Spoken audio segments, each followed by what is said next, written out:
Ben voilà, jeudi 7 mai, ce soir, nous sommes dans Rhodes, alors de la beauté, mais sur la gauche. Alors que c'est que la gauche, c'est normalement la rigueur, qui vient faire la beauté avec la rigueur. Ben, vous savez que l'art, ça demande une certaine rigueur. La musique, c'est pratiquement des mathématiques. Et puis c'est aussi Aaron, le prêtre, et donc c'est en rapport avec la construction du temple. Nous avions à droite Netzach avec Moïse, et maintenant, nous sommes avec Aaron, les deux ensemble. C'est comme les jambes, hein, c'est aussi dans les jambes.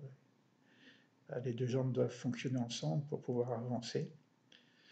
Et la construction du temple, évidemment, c'est beaucoup de rigueur. D'ailleurs, une chose qui est intéressante, j'en avais un petit peu parlé, pour construire quoi que ce soit, il faut des matériaux. Et dans le désert, déjà dans le désert, c'est une préfiguration, le Michigan, c'est une préfiguration de qui sera construit dans la ville de Jérusalem, le temple. Et chacun doit apporter quelque chose. Certains apportent de l'or, d'autres apportent de l'argent, je parle du métal, et d'autres apportent de l'étain. La question se pose, est-ce à dire que celui qui a plus d'argent, je prends en termes de richesse, qui a plus d'or, donc a plus de mérite? C'est pas ça que dit le texte. L'or, c'est celui qui amène sans qu'on lui demande. Il sait qu'il y a quelque chose qui doit se construire et il est déjà volontaire pour apporter. Donc il est déjà prêt à apporter ce qu'il a apporté, même si c'est que quelques grains de blé. C'est ça l'or.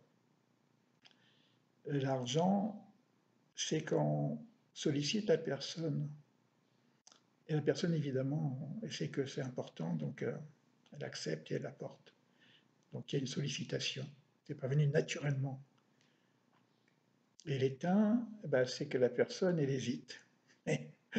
Oui, mais c'est important quand même, il faut que tu participes. Et finalement, elle accepte d'apporter. Voilà les trois niveaux de participation qu'il peut y avoir dans la construction du temple. Mais dans la construction du temple, c'est aussi par rapport à soi-même. Aujourd'hui, il n'y a plus de temple, il n'y a plus de taureaux, il n'y a plus d'animaux à amener à l'abattoir. Alors, il faut réfléchir un petit peu quand on est à Aude, comment construire son temple intérieur. Et là, je crois que c'est la même chose. C'est-à-dire qu'il faut chercher l'or en soi, c'est-à-dire la spontanéité, le, le désir intérieur de faire des choses qui viennent de soi, de soi-même, au niveau d'un travail intérieur, de nettoyage. On n'a pas besoin de conseils, on sait, notre conscience sait.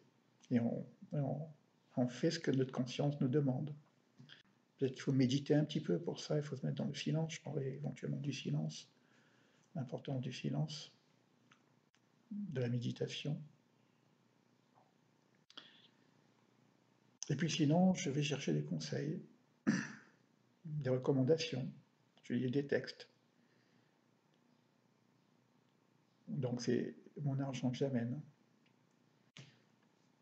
Et sinon, il y a des recommandations, mais j'ai pas le temps, je peux pas, etc. Bon, quand j'aurai le temps, on verra plus tard.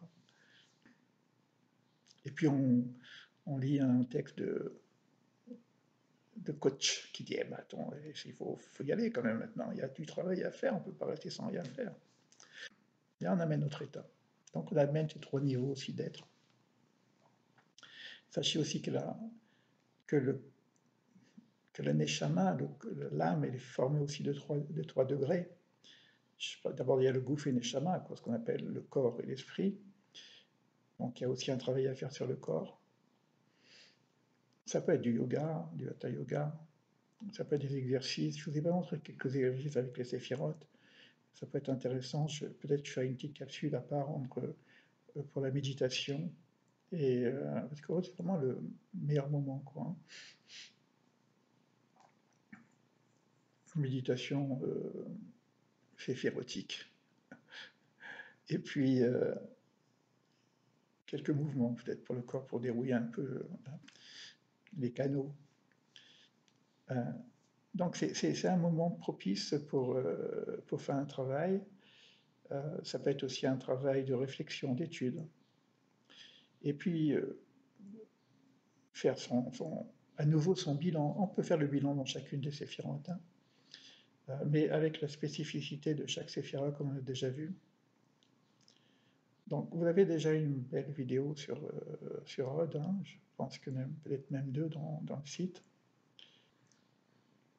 Alors, ce qui est particulier aussi, ce soir, nous rentrons avec Rod, mais aussi dans ce qu'on appelle pour une soirée, simplement d'ailleurs, une journée, hein, donc ça sera jeudi soir et vendredi, ce qu'on appelle Pessar Sheni, le deuxième Pessar. Alors pour ceux qui font Pessar, donc on sait qu'on mange des galettes. Et là, une forme de rappel, de cuisine de rappel, qu'on est quand même encore dans cette période de Pessar. Et donc Pessar, on sait que c'est un travail de délivrance, de libération, de nettoyage du Hametz. C'est pas simplement pendant les 7 jours de Pessar, puisque c'est 49 jours pour recevoir la Torah. Une révélation, quelque chose qui nous vient d'en haut. Là, pour l'instant, on fait le travail d'en bas. Et ça correspond en même temps à cette unicité entre le haut et le bas. Alors, on a parlé d'un travail sur le corps. D'ailleurs, à Pessah, on nettoie la maison. Et là, bon, on va travailler sur le nettoyage du corps. Peut-être la nourriture aussi, revoir un peu la façon dont on mange. Je pourrais donner aussi, mais je vous donnerai de l'étain dans ce cas-là, hein, si je vous dis exactement qu'est-ce qu'il faudrait faire pour la nourriture. Mais c'est bon, l'étain c'est bon aussi, hein, ça fait partie des fois qu'on ne sait pas, c'est bien d'apprendre. Et après, il y a le travail sur l'esprit. Je disais qu'il y a 3 niveaux d'âme, d'accord? Il y a le nefesh, c'est le côté un peu psychique, un peu côté émotionnel, le côté réactif. C'est proprement c'est l'âme qui est en relation plus directe avec le corps. Quand on parle de psychosomatique, par exemple, c'est principalement le nefesh. La plupart des problèmes psychosomatiques ils viennent du nefesh. Donc, évidemment, il y a un travail à faire. En une semaine, ça fait déjà un moment qu'on travaille. Même, je suppose que les gens qui écoutent cette capsule travaillent aussi depuis un bon moment. Mais il y a encore à ramoner, quoi, hein. Il faut ramoner les canaux, etc. Bon, on peut tirer la de vie pour ça, donc c'est fait pour ça d'ailleurs, hein, de revoir un peu ses valeurs, etc. Donc c'est encore un travail que je fais de moi-même. Là, je suis dans le moi, dans la personnalité, c'est ça le nefesh, hein, donc l'ego. De toute façon, l'ego, il est là, quoi. On ne peut pas dire il est là, quoi. Tous les jours, il est là, lui aussi il veut manger, quoi. Alors, mais on peut avoir un bel ego. D'ailleurs, on a déjà vu qu'il faut servir le divin de toutes ses parties, mais également de son ego. Le problème, c'est quand c'est l'ego qui est aux commandes. D'accord? Donc, c'est un peu comme c'est pas le nefesh, un petit peu, hein, la personnalité. Donc, il faut les réveiller. Et puis, il y a le roi. Le roi, c'est déjà l'esprit, c'est le vent. Donc, c'est pour ça que la respiration en méditation va nous permettre d'intégrer le roi au nefesh pour que ce soit le noir qui fasse le travail. Au départ, ça va être mon bilan, mon calcul, la culpabilisation. Après, hop, on monte au-dessus. On va travailler sur la responsabilité, les réponses que je donne et non pas la culpabilité. Donc il y a tout un travail à faire là avec le roi. Donc la respiration peut beaucoup aider aussi à ce niveau-là. C'est l'esprit, c'est dans le sens à 2 niveaux, hein. Donc il y a le côté intellectuel. Alors, le nettoyage du roi, c'est bon, j'ai appris des conneries dans ma vie, quoi. Et j'ai dit des conneries dans ma vie. Moi, je sais pas, j'en dis, comme je parle beaucoup, j'ai dû en dire beaucoup. J'en parle justement, une des Mishnah, donc j'ai commencé à ouvrir le champ sur les Mishnayot de Pirkei Avot. Il disait qu'on n'a rien trouvé de meilleur pour la sagesse que le silence. Oui, au moins, c'est comme sauter, on évite de dire des bêtises. Mais en même temps, c'est le silence, le jeûne de parole, c'est un très haut niveau. Tout à l'heure, j'aurais pu parler du jeûne de corps. C'est aussi un bon nettoyage, hein. Il faut connaître, ça ne se fait pas n'importe comment, mais il y a aussi les petits jeûnes, les cycles de petits jeûnes. Il y a le jeûne de la parole. Et ça, c'est un gros boulot, quoi, hein. Sauf que le nettoyage un peu ces concepts, c'est-à-dire qu'on a une carte du monde qui est parfois, ouais, ce que je connais du monde, c'est ce qui vient dans mon esprit et c'est traduit, c'est interprété par ma carte du monde. Et il y a des choses qui sont figées, des croyances, des fausses croyances qui sont figées. Ça se passe dans le Roi. Bon, j'en fais une petite capsule un peu plus longue parce qu'il y a des petites histoires que j'aime bien. C'est euh, il y a deux amis qui regardent un arbre, ils voient un animal sur l'arbre, et il y en a un qui dit: «T'as vu le bel oiseau?» Et l'autre dit: «Mais tu fais pas, t'es aveugle, quoi, tu vois pas que c'est un chat?» Il dit: «Ça va pas ou quoi? Tu vois bien que c'est un oiseau, regarde.» L'autre dit: «Mais non, c'est un chat.» Et voici qu'à un moment donné, il y a le vent qui passe, et puis l'animal vole. Alors il dit: «Tu vois bien que c'est un oiseau, il vole.» Et l'autre répond: «Ah, j'ai jamais vu un chat voler.» Les concepts qui sont figés, c'est difficile de changer de carte du monde, de paradigme, je dis. Alors, je connais du roi encore. Alors, il y a le roi du mental, c'est en tout cas, mais il y a aussi le mental supérieur dans le roi, hein, le roi Kodesh. Alors là encore, il y a la méditation silencieuse. Tout à l'heure, je parlais de la respiration, là aussi la méditation silencieuse. On peut avoir des supports, hein. Il y a l'étude, l'étude des textes sacrés, mais l'étude va ouvrir le champ de la compréhension et il faut le faire descendre au niveau du corps. Et au niveau du corps, c'est l'action. Parce qu'une étude sans action, ben, ça, j'ai compris, mais bon, ça ne change rien dans ma vie, quoi. Donc tout ce qu'on a fait là, certainement que vous avez compris des choses, mais tout dépend de ce que moi j'ai décidé de faire par rapport à ce que j'ai appris et ce que j'ai pu changer. Et au-dessus, c'est la neshama. Alors la neshama, c'est la partie divine. Viktor Frankl dit qu'on a une particule, Viktor le logothérapeute, hein, dit qu'on a une particule qui est jamais altérable. La neshama, c'est pareil. C'est la partie divine qui ne peut pas être altérable. Donc c'est pas un nettoyage de la neshama. On peut la faire grandir, c'est-à-dire on peut ouvrir le champ d'action de la neshama, mais elle a des clipotes, c'est-à-dire des protections, parce qu'elle ne peut pas être salie. Alors quand je fais une bêtise, ben, la neshama elle se protège par des clipotes, d'accord? Donc il y a un travail à faire là-dessus. Bon, le roi qui va être l'interface entre le nefesh et la neshama va faire ce travail de nettoyage de la neshama. Mais quand la neshama elle est, chaque fois que je fais un truc, on m'appelle de l'autre côté, euh,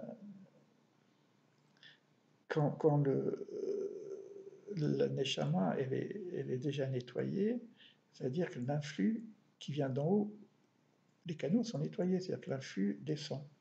C'est-à-dire qu'à ce moment-là, c'est plus le travail que moi je fais sur moi-même, c'est le bénéfice de ce travail qui fait que je reçois d'influx. Ça donne une certaine intuition, ça nous donne une ouverture, on respire mieux, on est mieux, on a joie, etc. Ça peut être aussi les larmes, comme je vous l'ai déjà montré, c'est pas... Les larmes de joie, ça existe aussi, quoi. Donc ça, c'est la neshama. Voilà, donc ça veut dire que je construis mon temple intérieur, c'est écrit, construisez-moi un temple afin que je réside en vous. C'est pas écrit que je réside dans le temple. Le divin n'a pas besoin de temple, il a l'humanité, il a le monde entier. Qu'est-ce qu'il veut construire de plus beau que le monde que nous avons? Le plus beau des temples ne peut pas être aussi beau que le monde. Mais en même temps, il y a une structure très très spéciale dans le temple qui ressemble d'ailleurs au corps. Alors, quand on n'a pas cette possibilité on construit le temple parce que c'est un outil, quoi. C'est un outil comme on se retrouve dans des endroits qui sont très beaux, décors, machin, etc. Bon, c'est un bel outil. Mais le véritable outil, c'est nous-mêmes. Donc c'est un peu ce que j'avais dit dans l'autre capsule, euh, quand je parlais de la clé, que la porte est fermée, que la clé est à l'intérieur. Mais comment je rentre si la clé est à l'intérieur? Je disais que la clé est à l'intérieur de nous. Donc c'est-à-dire qu'il faut chercher la clé à l'intérieur de soi. Et quand j'ai la clé, à ce moment-là, je peux ouvrir la porte. Il y a un travail. Bon, j'ai joué un peu avec ces choses-là. Voilà, c'est ça, Odd. Hein, Odd, alors, maintenant, si je mets les Séphiroth dans Odd, oui, imaginez un peu Chesed dans Odd. Chesed dans Odd, on a tellement vu à Chesed l'amour, la générosité, donc de l'amour dans le temple, bah, évidemment, c'est le top. Hein, si on Chesed. Mais je vous avais donné une autre version pour ceux qui ont suivi depuis le départ, de Chesed, et en même temps de l'amour, parce qu'on avait vu que l'amour Echad, et Ahava Echad, c'est la même chose, et que l'amour c'est aussi l'unicité de toutes choses. Donc l'amour, c'est l'unification de l'être. Donc il faut réunifier l'ensemble déjà. Bon, pour là, il nous manque encore Yesod, c'est lui qui va faire vraiment le boulot d'ailleurs. Dans une semaine, là, ça va être costaud, attention. Et, et donc, et j'ai dit en même temps que l'amour, c'est le plus près des sphères supérieures. Alors, les sphères supérieures, on a l'impression que c'est le mental. Non, oh là là, c'est le mental supérieur. Et on a la bina. La bina qui est. Bon, comme vous voyez à l'envers, j'aurais dû faire ça, parce que bon, normalement, il faut voir le Dan Kalmon du dos. Hein. Alors, comme on dit à gauche, il faut le voir à gauche. Là, vous voyez ma gauche, elle est sur votre droite. Hein. Donc, la bina, c'est le discernement, c'est l'intelligence. C'est-à-dire que Ve'adaet et Hachem, et tu connaîtras Dieu. Donc Dieu, bon, pas lui-même, pas son essence, mais en tout cas, la Nagat Hachem, la façon dont Dieu agit dans le monde. Donc c'est-à-dire dans Chesed, il y a aussi une connaissance. De la même façon qu'il y a une certaine rigueur à gauche pour la beauté, pour l'art, pour la construction du temple, et puis même pour la discipline, parce que là je vous ai parlé de discipline. De la même façon, si je mets du Chesed dans ça, c'est je vais rajouter de la connaissance. C'est pas simplement de l'amour, euh, comment dire, je veux dire, voilà, oh, c'est beau, c'est pas du violon, quoi. Hein. Le violon, d'ailleurs, pour faire de la belle musique, c'est très rigoureux, hein, c'est pareil. Donc, c'est quelque chose de construit. Je dirais, c'est pas un amour humain, c'est un amour qui vient de la transcendance. Donc, il y a voilà, donc bon, vous savez ce que je veux dire, c'est pas fait que j'en dise plus. Alors je ne vais pas faire le tour des Séphiroth, on a dit qu'on restait sur un truc simple, une fois par semaine, et si c'est passé, la journée est passée, ben, c'est pas grave. Réfléchissez au Hametz, c'est-à-dire, c'est pas l'idée de manger du pain, pas de pain, c'est de voir qu'est-ce que j'ai comme excroissance qui fait que je gonfle. Ben, je gonfle spirituellement aussi, hein, les gens... on peut gonfler spirituellement, et ça c'est pire que quand on gonfle matériellement, hein. Ce qu'on appelle l'ego spirituel. Donc voilà, donc, travailler sur le Hametz, c'est ce qui fait l'excroissance, mais vous savez qu'entre le Hametz et la mitzvah, il n'y a pas grand-chose de différence. Et quand vous mettez à l'envers le Hametz, c'est Hametz Tzemach, c'est comme une plante qui grandit, quoi. Donc voilà, donc on est un arbre inversé. C'est nous l'arbre. Inversé, c'est-à-dire que les racines sont là-haut, la neshama, etc. Mais donc, c'est-à-dire qu'on est une plante. Il y a quelqu'un qui doit savoir plante. Hein. Je fais un petit clin d'œil à personnes qui savent qu'ils sont déjà des plantes. Et ben voilà, faut cultiver la plante. Enlever les mauvaises herbes, mettre de l'eau. Ah, c'est l'agriculture, la culture agrique qui te fait monter. Tout ça, c'est odd, hein. Je pourrais en dire encore beaucoup, mais bon, la capsule va être un peu longue. Et 13 et 13. 13 Echad. 13 âmes. Unicité, amour. C'est la construction du temple.